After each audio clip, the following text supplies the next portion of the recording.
Bien, bonjour à tous. Merci déjà aux organisateurs de me donner l'occasion de présenter nos travaux.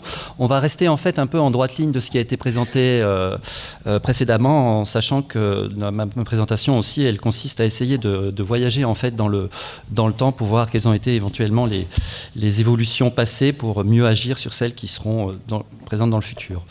Donc c'est évident que en fait, évaluer en fait, les actions de gestion, de restauration sur les habitats et les espèces, c'est quelque chose de primordial, mais également de savoir évaluer l'état qui a été considéré comme le bon état écologique qui a permis la mise en place de la réserve de la zone Natura 2000, etc., est aussi particulièrement important, notamment dans un contexte de changement global. Est-ce que le changement global, qu'il soit d'usage ou climatique, finalement, va avoir une influence sur ce qui a été considéré à une époque comme étant en bon état?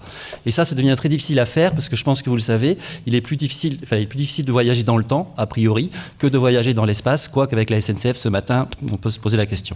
Bref, donc ce que je vous proposais ici, c'est un peu une méthode alternative à ce qu'on appelle aux chronoséquences pour voyager dans le temps, soit on a des séries en fait de données qui sont prises régulièrement, c'est ce qui manque souvent en France par rapport à l'Angleterre notamment, ou alors on doit revisiter des données anciennes et c'est là que les choses se compliquent.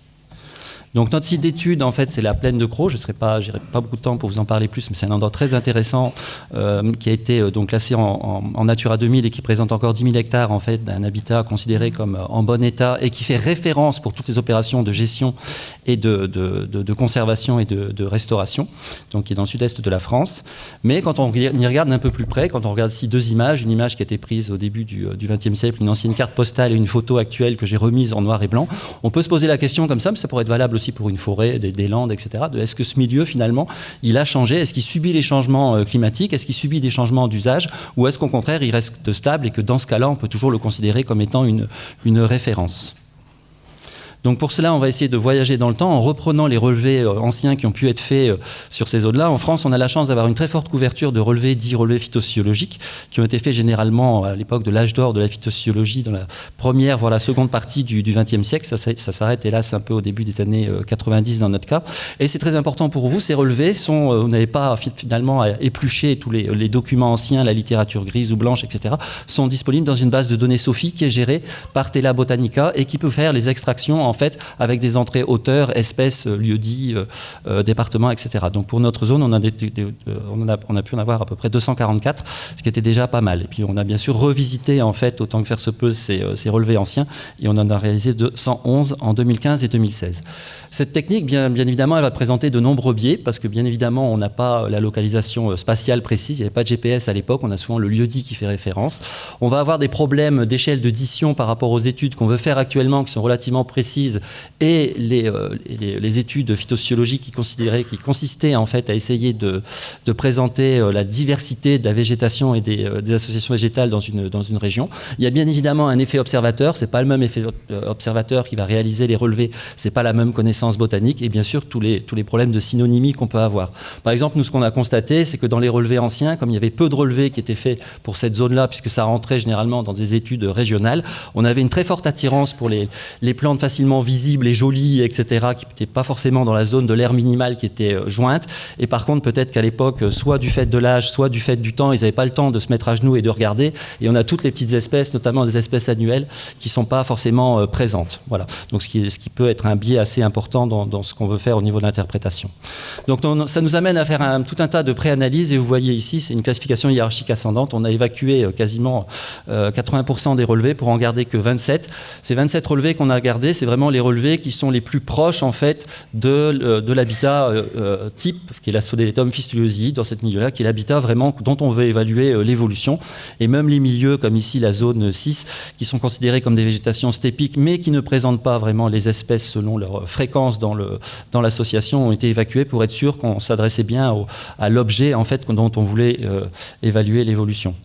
Donc on a fait la même chose sur le terrain. Donc sur le terrain, faute en fait de précision spatiale très précise, on a choisi de faire une entrée par une entrée espèce. On a regardé l'espèce qui structurait la végétation, qui est ici le brachypode rameux, et on a été faire les relevés dans les endroits simplement où il avait le même coefficient d'abondance-dominance que celui dans les anciens relevés, en évitant toutes les sources de variation possibles par rapport à la place d'herbage qui avait été échantillonnée, à savoir notamment la distance à la bergerie, on y reviendra. Donc ça vous voyez qu'il y a un fort fort tri, un tri qui est énorme finalement pour éliminer toute source de variations potentielles et de façon à ce que s'il reste des variations, qu'on puisse les interpréter par rapport à des changements de facteurs écologiques et non pas des biais.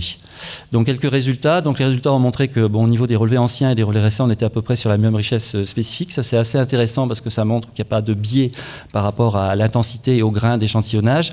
Et par contre, on a des différences qui restent quand même importantes, malgré le petit jeu de relevés à la fin, entre les taxons qui vont apparaître, donc on en a 49, et ceux qui vont disparaître, on en a 32. Donc c'est-à-dire qu'on peut quand même faire une analyse sur des choses qui apparaissent et qui disparaissent, c'est assez intéressant, y compris au niveau en fait de la fréquence.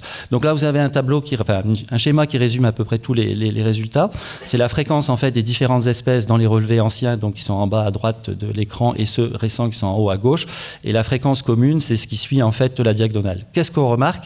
Bien, on remarque qu'on a vraiment un glissement quand même de flore entre des espèces qui sont plutôt des espèces des petits caméphites, des petits ligneux, etc., qui sont plutôt de style tolérant au stress, qui sont vraiment typiques en fait des steppes herbeuses, des steppes un peu colonisées par les ligneux du sud-est de la France, vers sur la partie gauche, des espèces qui ont tendance à être annuelles, certes, mais qui vont aussi avoir un degré, entre guillemets, de rudéralité plus important. C'est-à-dire qu'ils vont être plus liés, en fait, aux perturbations et à un niveau d'azote plus fort. Donc, on a vraiment un glissement de flore qui est avéré et qui, maintenant, doit être interprété. C'est-à-dire qu'une fois qu'on a vu la différence et qu'on peut être à peu près sûr que ce ne sont pas des biais qui sont dus aux effets méthodologiques, comment interpréter, en fait, ce glissement, en fait, de flore en 50-70 ans.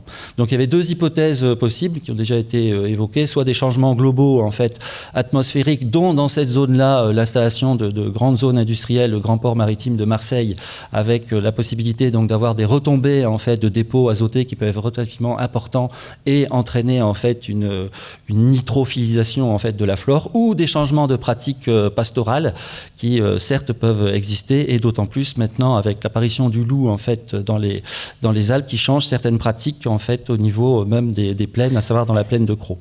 Donc pour ça, attention, le schéma est un peu compliqué, mais je vais aussi l'expliquer clairement. On a projeté nos résultats, donc là vous avez les relevés anciens et ici les relevés récents, dans un gradient en fait de distance aux bergeries, donc les bergeries qui sont là. Ici vous avez le niveau de rudéralité, donc au plus on s'approche des bergeries, au plus le niveau de rudéralité est important. Et ici vous avez le niveau d'azote, donc qui a été mesuré ici sur des analyses de sol et puis ici sur des analyses de traits végétaux. Et on s'aperçoit que notre glissement de flore, il se fait selon l'axe 1 et pas selon l'axe 2. Donc a priori, c'est plutôt en fait des changements de pratiques qui vont conduire en fait des relevés ici qui n'existent plus en fait dans le temps présent. Ça sont nos relevés anciens, et nos relevés présents en fait vont vraiment se situer en périphérie en fait des bergeries. Donc le glissement se fait plus sur l'axe de rudéralité que sur l'axe en fait de dépôt azoté. Donc si on voulait maintenant traduire le temps en espace, en 70 ans, qu'est-ce qui se passe dans ce milieu ? C'est comme si on avait fait quelques pas en périphérie des bergeries, qu'on perd vraiment le caractère, on va dire, le plus stressé en fait de ces milieux steppiques, et que des changements de pratiques qui restent maintenant à quantifier entraînent en fait une légère rudéralisation, mais qui reste quand même globale sur l'ensemble de la steppe. Donc il y a bien quelque chose qui bouge. C'est très faible par rapport aux gradients spatiaux qu'on peut avoir actuellement sur l'organisation du pâturage, mais les choses sont en mouvement. Donc pour conclure, il est vraiment possible en fait de réexploiter des relevés anciens à partir du moment où on trouve le jeu de données et les possibilités quand même de faire apparaître ces différents tris qui vont nous donner en fait réellement l'objet qu'on veut étudier, débarrassé de ces biais. Il peut être nécessaire finalement de coupler des analyses temporelles et des analyses spatiales pour pouvoir interpréter les changements. Il est bien évident que ces techniques demandent certes du temps en fait, ne serait-ce que pour réinterpréter les relevés, refaire la synonymie en fait des espèces, et que pour éviter finalement ce travail qui est quand même un travail assez conséquent, mais il est plus qu'urgent, mais je pense que je m'adresse à des gens qui sont certainement convaincus, dans le cas des changements globaux, d'installer ce qu'on appelle des sites sentinelles, comme il existe les alpages sentinelles. Nous, on va essayer de mettre en place des cousses sentinelles pour réellement créer ces chronoséquences. Au plus tôt on se met en place, au mieux ce sera en fait pour l'avenir d'avoir des sites observatoires sur lesquels on va y revenir tous les ans pour suivre un certain nombre de paramètres, végétation, etc. Je vois que monsieur il hausse les sourcils, mais on peut le faire. Il n'y a pas besoin de le faire partout. Il faut choisir des zones échantillonnage.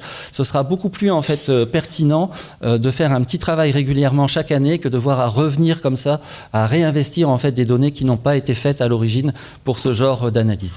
Voilà, je vous remercie beaucoup de votre attention. Merci à vous Thierry Dutoit.